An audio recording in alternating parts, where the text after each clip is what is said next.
ذالک اضعف الایمان، یہ کمزور ایمان ہے، کم از کم اتنی حد تک تو آ جاؤ، دشمن سے گلے تو نہ ملو۔ خدا را سمجھے ہمارا پہلا تعارف یہ ہے کہ ہم رسول اللہ کے غلام ہیں۔ اقبال نے کہا تھا وطن کا بت نہ بنانا، وطن کو بت نہ بنانا۔ اقبال کہنے لگے ان تازہ خداؤں میں بڑا سب سے وطن ہے، جو پیرہن اس کا ہے وہ مذہب کا کفن ہے، اس لیے کہ بازو تیرا توحید کی قوت سے قوی ہے، اسلام تیرا دیس ہے، اسلام تیرا دیس ہے، کیونکہ تو مصطفی ہے، تو نبی پاک والا ہے، مصطفیٰ والا، اسلام تیرا دیس ہے، تو مصطفی ہے۔ امریکہ میں جو مسلمان رہتا ہے ہمارا بھائی ہے، اور پاکستان میں جو مرزائی رہتا ہے اس سے ہمارا کوئی تعلق نہیں ہے۔ حضرت عثمان غنی نے اپنے چچا کے بیٹے سے کہا تھا کہ تو کلمہ نہیں پڑھتا تو تیرا میرا رشتہ کوئی نہیں، بلال حبش سے آیا ہے پر میرے نبی کا غلام ہے تو سگے بھائیوں سے بھی آگے ہے۔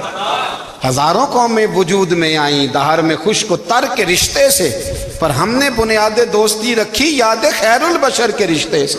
اپنی ملت پر قیاس اقوام مغرب سے نہ کر، خاص ہے ترکیب میں قوم رسول ہاشم، کچھ خیال کرے۔ پہلا تعارف دین ہے، اگر دین نہیں تو پھر کسی وطن کی کوئی ضرورت، اس لیے کہ پاکستان کا تصور اقبال نے پیش کیا نا، تو اقبال کہنے لگے ان تازہ خداؤں میں بڑا سب سے وطن ہے، جس کو تم بت بنا کے پوجتے ہو۔ ہمارا وطن تو ہمیں جان سے زیادہ پیارا ہے، پر پہلے پاکستان نہیں، پہلے اسلام، پہلے اسلام تیرا دیس ہے، تو مصطفی ہے۔ تو آمدام برسر مطلب حضرت عمر فاروق رضی اللہ تعالی عنہ۔ حضرت سیدنا ابو موسیٰ اشعری کہتے ہیں کہ میں نے نا صفائی کی، مال غنیمت کی میں نے صفائی کی، تو ایک دینار مجھے نا کہیں پڑا ہوا مل گیا، تو فرماتے ہمیں اجازت ہوتی تھی کہ ایک آدھ دینار ہم اپنی مرضی سے کہیں خرچ کر سکتے، اگر آپ ناراض نہ ہوں تو ہمارے ہاں جب چیئرمین صاحب ناظم صاحب ٹھیکے دیتے ہیں تو ٹھیکیدار ان کا چھوٹا بھائی ہوتا ہے، یا چچا کا بیٹا ہوتا ہے، یا خالہ کا بیٹا ہوتا ہے، وہ خود ناظم ہوتے ہیں اور ان کا چھوٹا بھائی ٹھیکیدار ہوتا ہے، یعنی وہ نا سارا کچھ گھر کے اندر ہی رہتا ہے، گھر کے اندر ایک پیسہ دیتا ہے دوسرا واپس اس کو واپس کر دیتا ہے، گھر کے اندر ہی۔ اب تو خیر ہمارے لوگ سمجھدار ہو گئے، ایک بندہ ایک سیاسی جماعت میں ہوتا ہے، دوسرا دوسری میں، اور تیسرا جس کی بھی حکومت آئی حکومت تو ہماری رہے گی نا، ایک بندہ تو ہے نا اس جماعت میں۔ یہ اچھا لوگوں نے ایک طریقہ نکالا ہے۔ تو حضرت عمر کے بیٹے گزر رہا تھا، تو حضرت ابو موسیٰ اشعری کہتے ہیں میں نے صفائی کی تو ایک دینار نکلا، تو میں نے وہ ایک دینار نا حضرت عمر کے بیٹے کو دے دیا۔ میں نے کہا لو بیٹا اپنے چچا کی طرف سے تحفہ، اور گھر جا کے انہوں نے حضرت عمر کو بتایا کہ چچا نے پیسے دیے ہیں، چھوٹے بچے تھے۔ حضرت عمر نے حضرت ابو موسیٰ اشعری کو بلا لیا اور بلا کے فرمانے لگے میں تو تمہیں اپنا دوست جانتا تھا اور تو نے میری اولاد کو ہی دنیا دار بنانا شروع کر دیا، میرے بچوں کو ہی تم نے دنیا دار پیسوں پہ لگانا شروع کر دیا، میں تو تمہیں یار سمجھتا تھا۔ فرمایا تمہیں چاہیے تھا میرے بیٹے کو نصیحت کرتے کہ بیٹا پیسوں سے رب راضی نہیں ہوتا، اس کی رضا والے کام کیے جائیں تو رب راضی ہوتا ہے۔ اور فرمایا تمہیں کوئی اور گھر نہیں ملا تھا تباہ کرنے کے لیے، میرا ہی گھر ملا تھا، اٹھاؤ اپنا دینار اور خبردار آج کے بعد میرے بچوں کے ساتھ یہ والی نیکی نہ کرنا۔ اور ہمارا کیا سٹیٹس ہے، دوستی ہے یہ اس سے جو تحفے زیادہ دے، جو بچوں کو خراب کرنے میں مدد زیادہ کرے اس کے ساتھ گرانا۔ حضرت عمر نے گھر پہ اور سب سے بڑھ کر اپنی ذات پہ توجہ کی۔ حضرت ابو مالک رضی اللہ تعالیٰ عنہ کہتے ہیں میں عمر کے پیچھے پیچھے ایک باغ میں گیا، اکثر اس باغ میں جایا کرتے تھے، اور عمر جا کے نا تو درخت کے نیچے بیٹھ گئے اور فرمانے لگے او امیر المومنین اللہ سے ڈر جا، ورنہ جس رب نے حکومت دی ہے وہ عذاب بھی بڑا دے گا، ڈر جا رب سے۔ کبھی ساری زندگی حضرت عمر نے اپنا کوئی تعارف نہیں کرایا، کبھی نہیں۔ ایک بندے نے آپ کے سامنے تعریف کر دی آپ کی تو فرمانے لگے تو خود بھی ہلاک ہوا اور مجھے بھی ہلاک کر دیا، کیا ضرورت پڑی ہے میری تعریفیں کرنے کی، اتنی دیر میری تعریف میں لگائی، اللہ کا ذکر کرتا رب تجھے ثواب دیتا، حضور پہ درود پڑھتا تو رب تیرے اوپر رحمتیں نازل کرتا، کس چکر میں ہے؟ آج جتنا اچھی کوئی خوشامد کرے اتنی اچھی وزارت ملتی ہے، جتنی اچھی اس کو جو ہے وہ چاپلوسی کرنی آئے درجہ بھی اسے اتنا ہی اچھا ملتا ہے۔ حضرت عمر فاروق رضی اللہ تعالیٰ عنہ آپ کے بیٹے کہتے ہیں، صاحب فتوح الشام نے لکھا ہے آپ کے صاحبزادے کہتے ہیں میں نکلا تو میرے ابا جی نا اپنی پشت پر مشکیزہ رکھ کے کنویں سے پانی بھر کے آ رہے.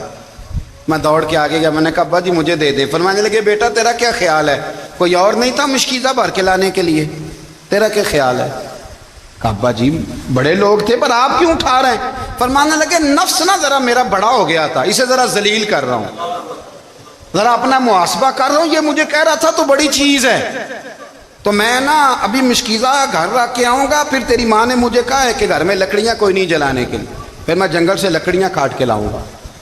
اب میں امیر المومنین بن کے نا تو میرا نفس تھوڑا بڑا ہو گیا. اب یقین کریں ہمارا آزما خراب ہو جاتا ہے جب تک ہمارا تعارف صحیح نہ ہو, ہمارا تعارف ٹھیک نہ ہو. میں یہ ہوتا ہوں, میں وہ ہوتا ہوں, چھوڑ مٹی دیں تے مٹی رہنا ہی, مٹی دیں تے مٹی دیں تے مٹی رہنا ہی.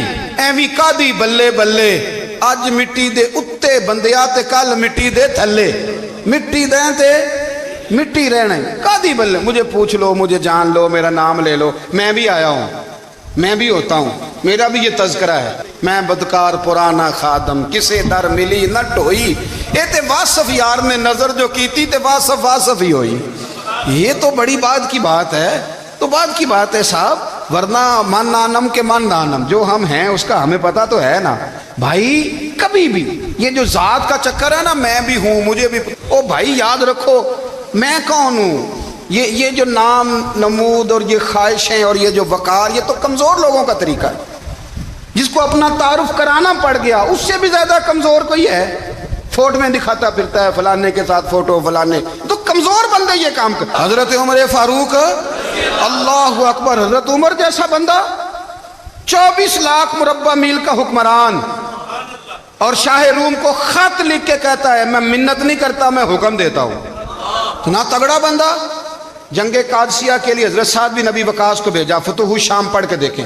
حضرت عمر بڑے پریشان ہیں, اتنے دن ہو گئے کوئی رپورٹ ہی نہیں آئی. اب تو موبائل ہے نا, تو ایک ایک منٹ کی رپورٹ لیں آپ, بلکہ آپ ایک ایک منٹ کی فوٹو لیں, آپ رپورٹ تو دور رہ گئی. حضرت عمر فاروق رضی اللہ تعالیٰ عنہ بڑے پریشان ہیں کہ قادسیہ میں حضرت سعد بن ابی وقاص کے ساتھ لوگ جہاد کرنے گئے, رپورٹ کوئی نہیں آ رہی. اتنے پریشان تھے کہ باہر نکل کے نا اس رستے پہ بیٹھ جاتے جو رستہ قادسیہ کی طرف سے آتا تھا. اس جو بھی آتا جاتا پوچھتے جنگ کے کیا حالات ہیں. ادھر جب اللہ نے فتح دے دی نا, تو حضرت سعد بن ابی وقاص رضی اللہ تعالیٰ عنہ نے نا ایک قاصد کو خط دے کے بھیجا, کہنے لگے عمر کے پاس جاؤ, انہیں اطلاع دو کہ الحمدللہ اللہ نے اسلام کو فتح عطا کر دی. یہ حضرت عمر کو جا کے دینا. وہ بڑے پریشان ہوں گے. وہ جو اس زمانے میں اس طرح ہوتا تھا کہ کئی دور دور سے صحابہ جو دوسرے شہروں کے ملکوں کے رہنے والے ہوتے تھے وہ بھی آ کے شامل ہو جاتے تھے جہاد میں. کوئی ایک دفعہ مدینے آیا, کوئی 2 دفعہ آیا, پھر اپنے اپنے علاقوں میں. بہت سارے لوگوں نے زیادہ دفعہ حضرت عمر کو دیکھا بھی نہیں تھا. وہ جو قاصد خط لے کے آیا تھا نا, اس نے 1 دفعہ دیکھا تھا. حضرت عمر بوڑھے ہو گئے, وہ پہچانتا نہیں تھا. میری بات کی سمجھ آ رہی ہے آپ حضرات؟ ادھر سے وہ خط لے کے آ گیا. حضرت عمر مدینے سے باہر نکل کے اس روڈ پہ بیٹھے تھے جو قادسیہ سے آتا تھا. جب وہ اس آدمی کو آتے دیکھا تو حضرت عمر اٹھ کے کھڑے ہو گئے, فرمانے لگے قادسیہ سے آ رہے ہو؟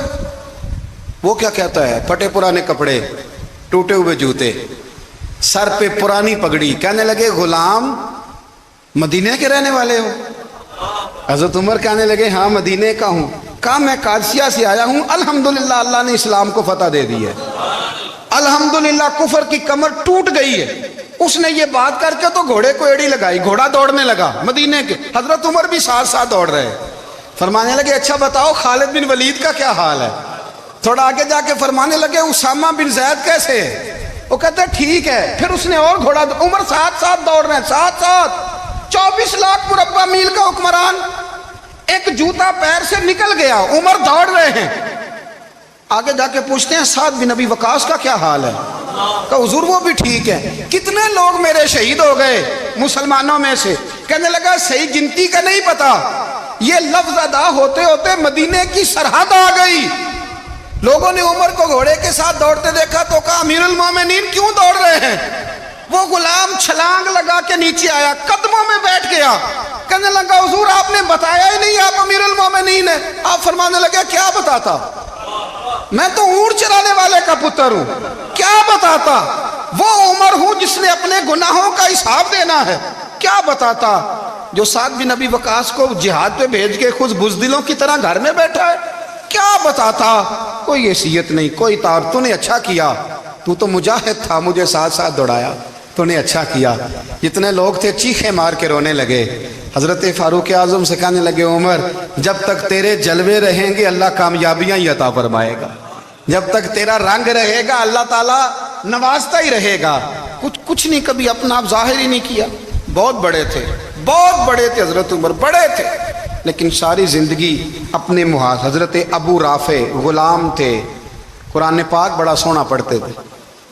حضرت عمر جب بھی انہیں ملتے کہتے ابو رافع تو عمر سے اچھا ہے، قرآن بڑا شاندار پڑھتا ہے. تو وہ کہتے حضور اگر میں قرآن صحیح پڑھتا ہوں تو آپ کو قرآن کی تشریح زیادہ صحیح آتی، آپ بھی تو مجھ سے افضل ہیں. تو آپ فرماتے نہیں، پھر بھی تو مجھ سے افضل ہے. کیوں؟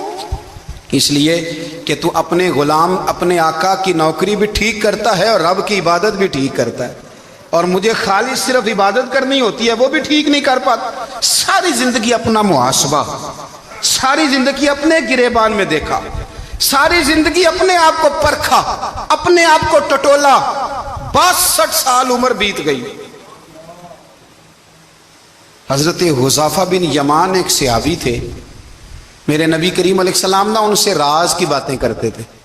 ہر بندے کا ہاضمہ ٹھیک نہیں ہوتا، سب سے راز کی بات نہیں کرنی چاہیے. حضرت حذیفہ بن یمان کہتے ہیں حضور راز کی باتیں بتاتے.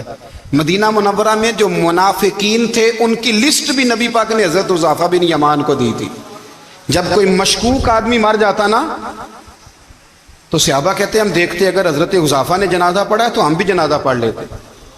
نبی پاک نے بھی کچھ جنازے نہیں پڑھے. ترمذی میں ہے فرمایا عثمان سے جو بغض رکھے اس کا جنازہ نہیں پڑھیں گے. حضرت حذیفہ بن یمان اگر جنازہ پڑھتے تو لوگ پڑھتے، وہ نہ پڑھتے تو لوگ جنازہ نہ پڑھتے. حضرت حذیفہ بن یمان کہتے ہیں جناب عمر فاروق کی خلافت کے آخری ایام تھے، کچھ دنوں کے بعد وہ شہید ہو گئے. فرماتے آدھی رات کا وقت تھا، میں گھر میں سویا تھا بڑا بے فکر، اچانک میرے دروازے پہ دستک ہوئی، میں گھبرا کے اٹھا. اتنی رات کو کون آیا؟ کہتے ہیں قربان جاؤں دروازے پہ گیا تو امیر المومنین فاروق اعظم دروازے پہ. میں نے کہا عمر کوئی حکم تھا تو مجھے بلا لیتے. کہنے لگے میں نا امیر بن کے نہیں آیا، تیرا ویر بن کے آیا ہوں. امیر المومنین کی حیثیت سے سرکاری کام سے بلاتا تو وہاں بلاتا، مجھے ایک ذاتی کام پڑ گیا. کہتے ہیں میں نے عمر کو گھر کی اندر بلا کے چارپائی پہ بٹھایا. میں نے کہا حضور میں غریب آدمی، میں کیا آپ کے کام آ سکتا ہوں؟ تو کہتے ہیں انہوں نے نا مجھے ساتھ بٹھا لیا، پھر میرا ہاتھ پکڑ لیا. کہنے لگے تو عمر کو جانتا ہے؟ عمر جھوٹ نہیں بولتا. تو جانتا ہے عمر وعدوں کا پکا ہے؟ کہا حضور جانتا ہوں. کہا میں اس وقت آیا ہوں جب دیکھ بھی کوئی نہیں رہا. حضرت حذیفہ بن یمان کہتے ہیں پریشان ہو گیا، حضور پہلیاں نہ بجھوائیں، مہربانی کریں بتائیں کدھر آئے ہیں. حضرت عمر فاروق فرمانے لگے 62 سال کا ہو گیا ہوں، 63واں چل رہا ہے، داڑھی سفید ہو گئی ہے، پھل پک گیا. اٹھ فریدہ ستیا، داڑھی آ گئی پور، اگا نیڑے آ گئی، پیچھا رہ گئی دور. اب قبر اشر کا معاملہ صاف نظر آنے لگا ہے. کہا حضور مجھ سے کیا چاہتے ہیں؟ حضرت عمر رو پڑے. کہنے لگے آج میں عشاء کے بعد نکلا ہوں تو نبی پاک کے صحابہ مجھے نیک کہہ رہے تھے، پھر میں نے بچوں کی ماں سے اور بچوں سے بھی پوچھا ہے، وہ بھی مجھ سے راضی ہیں. پر حذیفہ تیرے ساتھ نبی پاک راز کی باتیں کرتے تھے، سچ بتا کہیں عمر کا نام منافقوں میں شامل تو نہیں؟ سچ بتا ان منافقین میں تو شامل نہیں، کہیں اوپر سے تو نہیں سارا کچھ؟ حضرت حذیفہ بن یمان کہتے ہیں میں باپ کے مرنے پہ اتنا نہیں رویا جتنا عمر کے سوال پہ رویا. میں قدموں میں بیٹھ گیا. میں نے کہا نہیں عمر یہ تو میں نے نہیں سنا، لیکن یہ میں نے نبی پاک سے ضرور سنا ہے کہ میرے بعد اگر کوئی نبی ہوتا تو عمر ابن خطاب ہوتا. یہ میں نے اپنے کانوں سے سنا ہے کہ عمر جس گلی سے گزرے شیطان رستہ بدل جاتا ہے. یہ میں نے اپنے کانوں سے سنا ہے کہ 950 سال حضرت جبریل جناب عمر کی شان بیان کریں تو پھر بھی بیان نہیں ہو سکتا. یہ میں نے ضرور سنا. دوستو ساری زندگی حضرت عمر نے اگر دوسروں کا محاسبہ کیا تو اپنا اور اپنے بچوں کا بھی کڑا خیال رکھا، اپنی ذات پر بڑی توجہ دی. جو لوگ اپنا بھول جاتے ہیں نا، ہمیں اپنی صحت کا بڑا خیال ہے لیکن اپنی روحانی زندگی کا کوئی خیال نہیں ہے، قلبی زندگی کا کوئی تصور نہیں ہے. آپ یقین کریں موٹا آدمی